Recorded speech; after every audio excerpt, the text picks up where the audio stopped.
Monsieur Luka Modric, il devient le joueur le plus vieux de l'histoire du Real Madrid. Ancelotti le fait rentrer à la 63e minute et à la 66e minute, il fait une passe décisive à Vinicius qui va marquer le but de la victoire. Et le Real a gagné ce soir contre Celta Vigo d'un score de 2-1. Dans l'ensemble, ça ne va pas. Le Real en souffre, ça ne va pas. Certes, on a gagné contre Celta Vigo aujourd'hui, mais un grand merci à notre gardien de but Thibaut Courtois. Il nous a sauvés tellement de fois aujourd'hui. Le Real défensivement, ça ne va pas. Si on joue classico comme ça, Lewandowski, il va nous taper. Il va nous taper. Si on joue classico comme ça, Lamine Yamal, il va nous humilier. Si on joue classico comme ça, Rafinha, il va se régaler d'une manière, je ne sais pas comment là. Mais le Real, ça ne va pas. Même sur le but de Celta Vigo, c'est problème défensif. On a Tchouaméni, Rudiger et tout. Ils ont laissé le joueur tout seul. Et puis aussi, on a Lucas Vazquez qui va laisser le joueur qui va marquer le but. Franchement, défensivement, ça ne va pas. Sinon, à part ça, les amis, milieu du terrain, on a vu un très bon match en quelque sorte. Même si le Real, en fait, dans ce milieu du terrain, on voit que il n'y a pas un joueur en fait qui va créer des dangers, qui peut faire des passes comme on a vu avec Modric aujourd'hui. Modric, il m'a fait penser à Toni Kroos. La passe qu'il a fait à Vinicius. Bon, on va parler de ça après. Mais sinon, première mi-temps, c'était un peu compliqué, tout milieu du terrain. Mais deuxième mi-temps, on a fait la différence. Les gars, maintenant, on va parler du but de notre gars Kylian Mbappé.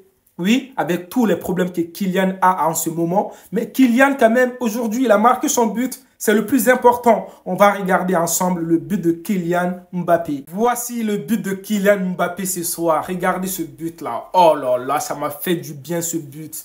Kylian Mbappé avait besoin de ce genre de but en fait, pour la confiance. Kylian Mbappé, son but aujourd'hui, magnifique. Personne ne peut dire le contraire. Bon, il avait tout le temps. Il avait tout calculé déjà. Les défenseurs de Celta Vigo, je ne sais pas, ils avaient quoi et tout. Ils attendaient quoi. Mais Kylian Mbappé, il était bien placé. Il a plusieurs fois marqué ça en entraînement. Donc, il a l'habitude. Il a marqué un très beau but. Après, le Real va bien jouer et tout. Franchement, j'ai bien aimé le jeu de Kylian Mbappé première mi-temps. Il a pris des initiatives et tout. Il était là. Il faisait des choses, mais des fois aussi, il abusait avec la balle. Au lieu de faire la passe, il faisait des trucs comme ça.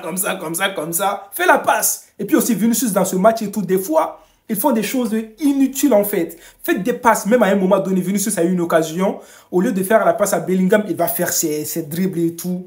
Doucement, faites la passe s'il vous plaît. C'est ça le problème un tout petit peu. Après, on a le but de Celta Vigo. C'était une erreur défensive, comme je vous avais si bien dit au début de la vidéo. Après ça, les gars, on a l'entrée de Luka Modric. On a l'entrée de Rodrigo. Ça nous a fait du bien. La sortie de Valverde. Et puis la sortie de Camavinga. Oui, c'est ça. On a Luka Modric qui va faire une passe décisive. Une passe masterclass. Regardez cette passe, s'il vous plaît.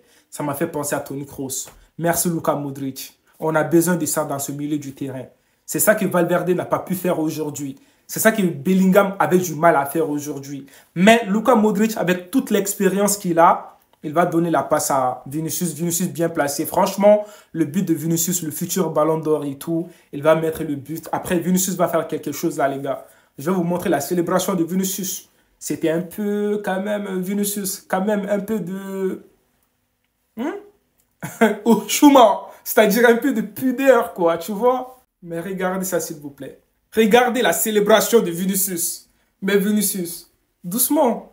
C'est pas sur le terrain que tu dois faire ça là.